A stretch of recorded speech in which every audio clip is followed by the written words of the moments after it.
Hey everyone, I'm Glenroy Murray and my pronouns are he, him. The reason there's a lack of advocacy for trans rights at the local government level is twofold.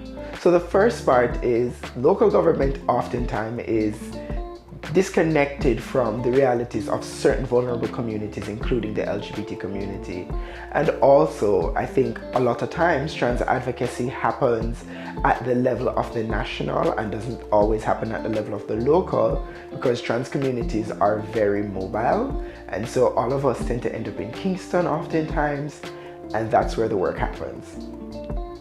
I think for trans persons and gender non-conforming people to be considered in rights-based programs, there needs to be more strident visibility in engaging the range of stakeholders who do this kind of programming. Over the last 5 years, the efforts of organizations like SWill and the Color Pink Foundation has seen an uptick, and we need to scale that up so that there's more work in this behalf. The government should protect transgender people from discrimination by creating rights-based programs, policies, legislative framework, and trans-friendly identity policies.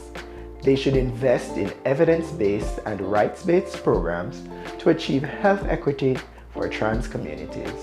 The laws that may protect trans people from discrimination in different sectors, including housing, education, and employment, are those laws that would protect Jamaicans generally.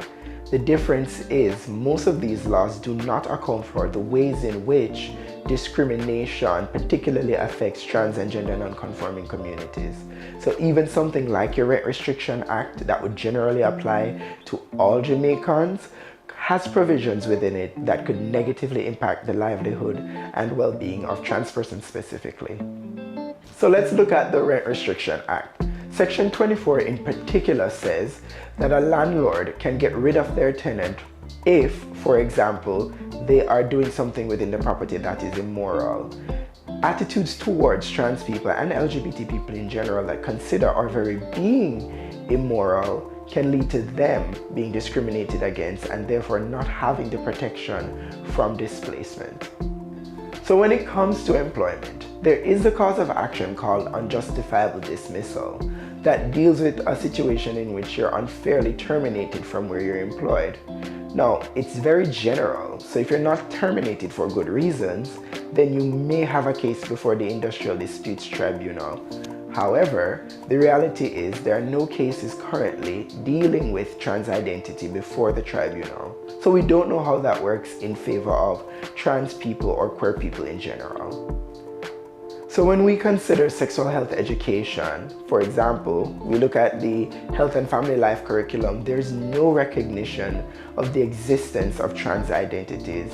They've gotten to a point where they recognize that there are people who are homosexual and bisexual, but they haven't reached to trans identities. And that means there's a complete exclusion of the realities and the health needs of persons who do not identify with the sex assigned at birth. When we look at the trans health strategy, it provides a host of recommendations about how the government can include trans people in rights-based programming and policies. It shows how we can make sure their identities are recognized, their health needs are being met, and their socio and economic rights are being protected.